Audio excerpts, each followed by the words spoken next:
কারা কইছে মার ভালোবাসা সবার জন্য সমান? অবশ্যই না। যদি মার তিন ছেলে হয়, তিন রকম ভালোবাসা। যখন বড় ছেলে কামাই করা শিখে, তখন কো মা গো আমার ফুলারা কত বুদ্ধিমান, আমার ফুলারা আমার শালা কামাইও করতে পারে, বাজারও করতে পারে। আপনি বড় ছেলে, আপনি যদি আবার বলেন যে গো মা তোমার প্রতিদিন কোনো কাম করে না, তারে কোনো একটা কাম কাজ করতো, মা কইব কি জানেননি? মা কইব আরে তে ছোট মানুষ কি কামাই করব, তে কোনো তা বুঝে, তে ছোট বলান কি কামাই করব, মাসাল্লাহ তুই কামাই করতেছ তা।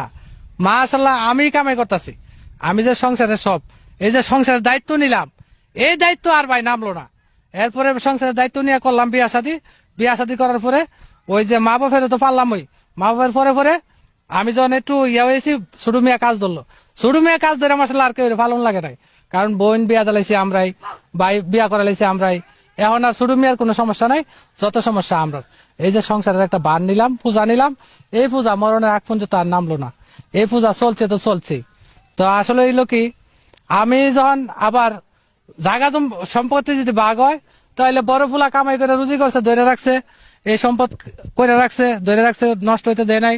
কিন্তু জায়গা সম্পদ ভাগ করলে মা বাপে মিল্লা বড়রে দিব কম, ছোটরে দিব বেশি। আল্লাহ দিলে তোর জিভুত আছে, তোর জিভুতে তো মশাল্লাহ কামাই রুজি করতে পারবো, তার কাটা আছে, তের দর কামাই করার লোক নাই, এই কথা কইয়া তারা দিব বেশি। আচ্ছা, আমরা সবাই জন একসাথে থাকতাম, গড় আছিল একটা, অন গড় হয়েছে মাসাল্লাহ তিনটা, তিনটা হয়েছে, একটা গড় হইলো বড়, এটা হলো সবাই মিলে থাকতাম। প্রথম সংসারের গড়টা এটা, এই গড়টা বাগে পাইবো কাটা, বাগে দেবো মা আমি, কারণ আমি বড় ফুলা। এই গড় আমি বাগে পাই না, এই গড় পাইবো আগে কাটা আমার ছোট ভাই।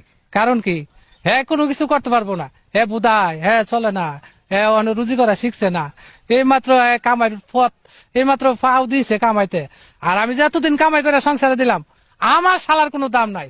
দাম যত হইলো কার, ছোট মেয়ের। আমি যতদিন দিতে আসছি খুব ভালো আছিলাম, বিয়া তো করলাম না, ঘরে একটা গ্যাঞ্জাম বাড়াইলাম।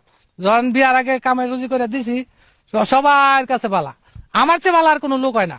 এত কষ্ট করে সবাই খাওয়াইছি, পড়াইছি, মাসাল্লাহ হেরা আমার তো কত, আমি কত ভালো ছিলাম আমার কাছে, যেটা চাইছি এটাই দিতে আসি। অন বিয়া শাদী করছে, এটা তো বোঝার লাগবো, যা আমি বিয়া শাদী করছি আমি সবার আগের মতো দিতে পারবো না, দিতে পারতাম না কেরে। আমি তো দোষী না, দোষী হইলো আমার বউ। বুঝছি, ওই যে বিয়া করাই দিছি, বেটিটা গড়াইছে, বেটিটা গড়াই আছে দিছে নষ্টটা কইরা। এই যে বোর তালি শুনছে, বোর তালি শুন না, ওর ভাই জায়গা রাখছে, অথচ আমার ফুটকি টেনা হোক না কাম করতে পারে, আমি বলে ওর ভাই জায়গা রাখি। শুনলে কথা, বড় ফুলার সবসময় লস, আর ছোট ফুলার সবসময় বুধাই তাহে। আর মাজ্জা ফুলা এটা তো আর কনে লাগে না, এটা যদি আল্লাহ পাল্লা বাল্লা তাহে, বান্দর শয়তান কুত্তা তাহে, মা কব আরে পাগলটার লোকে কি কোস না কোস, পাগলটারে কি কবি, তে কি কাম করবো, তে কেমনে কাম করবো, তে তো কি কইতাম। আচ্ছা তোরা তো বুঝস, তে তো বুঝে না, হ্যাঁ কোনো তাই বুঝে না, যত বুঝা আমরা বুঝি। যদি কোনো টিয়া পয়সা লাগে ফোন দিবা আমার কাছে, কি গো কিসে, কটা টিয়া লাগবো, তো তোমার ছোট বুলারে তে টিয়া দিব করতে, তার তো খাইয়া বাচ্চা চলে না, তে দিব করতে। আচ্ছা আমি কি গাছ লাগাইছি টিয়ার? আমি সংসারের এত বড় দায়িত্ব নিলাম, আর ঘরের বেলা পাইলাম ছোট ঘরটা, আমি বড় ঘরটা পাইলো হেরা, এটার কারণটা কি?